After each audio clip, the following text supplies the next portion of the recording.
Welcome back. I'm going to skip number 18 because nobody missed 18. We're going to go right to 19. Number 19 was very commonly missed, even though it is something we practice quite a bit. Very first thing is isolating your absolute value, which is already done here. So now we make our or and statement. Because of the direction of this next to the absolute value, we know that the boundaries are going to be 5 and negative 5, and this negative x plus 10 is going to be in between. Sorry, that has a or equal to.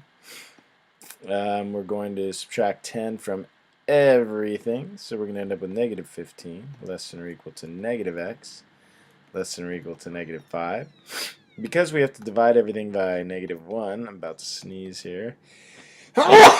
Excuse me. Because we're going to divide everything by negative 1 to get rid of this negative sign, we're going to have to switch all of the inequality symbols in the other direction. So now, and I'm going to rewrite that because I want it to be in the same low to high like a number line would be for when we graph it.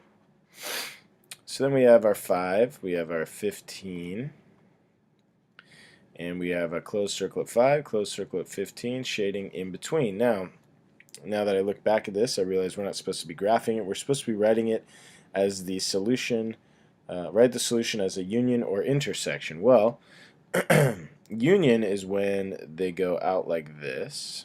That's a union. Intersection is when they go in and it's the combination. So this is going to be an intersection of x being greater than or equal to 5. I don't know what direction. I think it might, okay, I guess it writes it like this in the answer. And also x being less than or equal to 15. So the answer is intersection of these two things, which we get from here. And that was answer, what is that? D, looks like. Yep, D. All right, moving on to number 20. Almost done now. On the last page. Solve x plus 6 greater than or equal to 5. Now, I put this at number 20 exactly because it was following number 19, which wanted you to answer in the same way. So my hope was that you would look at the choices for answers in problem 19 and use that for the answer in 20. That's test-taking strategy. You should definitely do that stuff all the time. Look at other parts of the test to figure out what kind of answer the test maker is looking for. That's why I put it right after 19. Anyway, we're going to solve this. It is an OR statement, x plus 6 greater than or equal to 5, or remember, when you are looking for the other boundary, you switch the inequality, you take the opposite.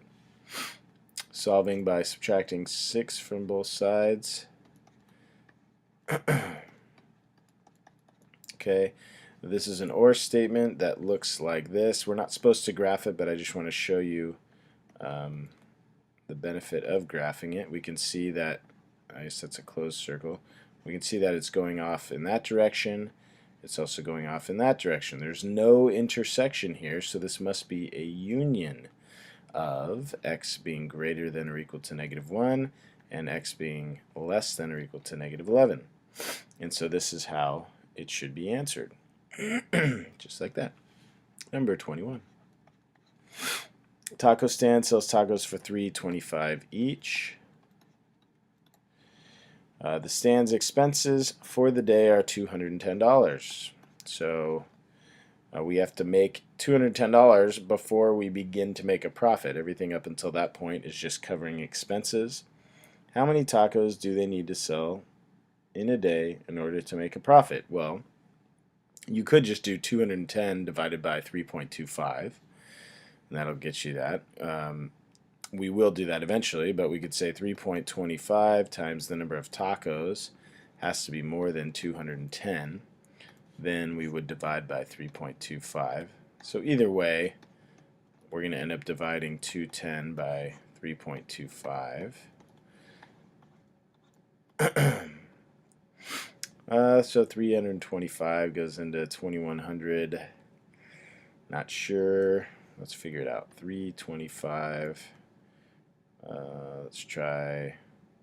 Well, half of that would be about 15 something, so it's more than that. So let's try 6. So 0, 3, 12, 15, 18, 19. Okay, that's pretty close. 6 goes in. We got 1950. So what is that? 2100. So 150. Bringing down the 0. 1500. Like I said, this times 5 would be a little more than 1500, so it looks like that's going to be a 4. 325 times 4 is...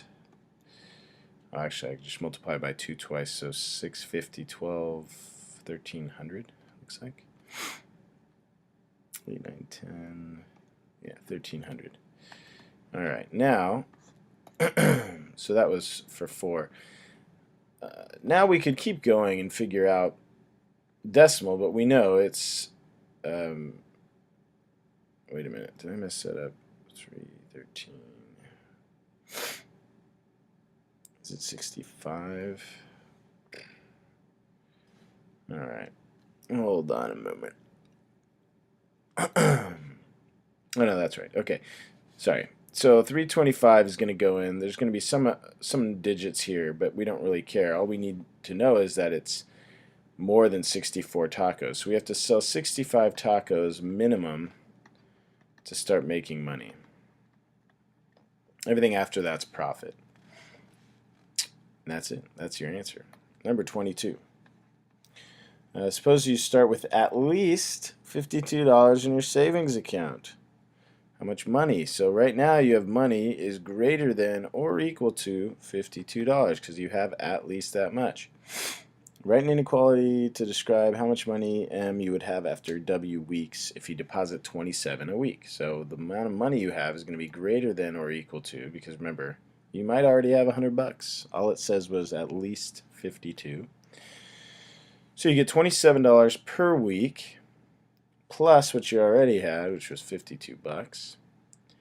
And then we need to know after 11 weeks, would we have enough money? So let's find out. Oh, and we need 340. So 27 times 11 plus 52. Well, 27 times 11 is 270 plus 27. So was that 297? Plus 52 is 252 minus 3, so 249. Nope, 349, excuse me. 349. Got that. And that's how much you have greater than or equal to 349. All you needed was 340, so you are clear to buy your bike. Number 23. Last question. Explain why this has no solution. Okay, some of you are forgetting that the main idea of the chapter is that we have these absolute values and they can be both positive and negative. They could be two different answers, but also that they can never be negative.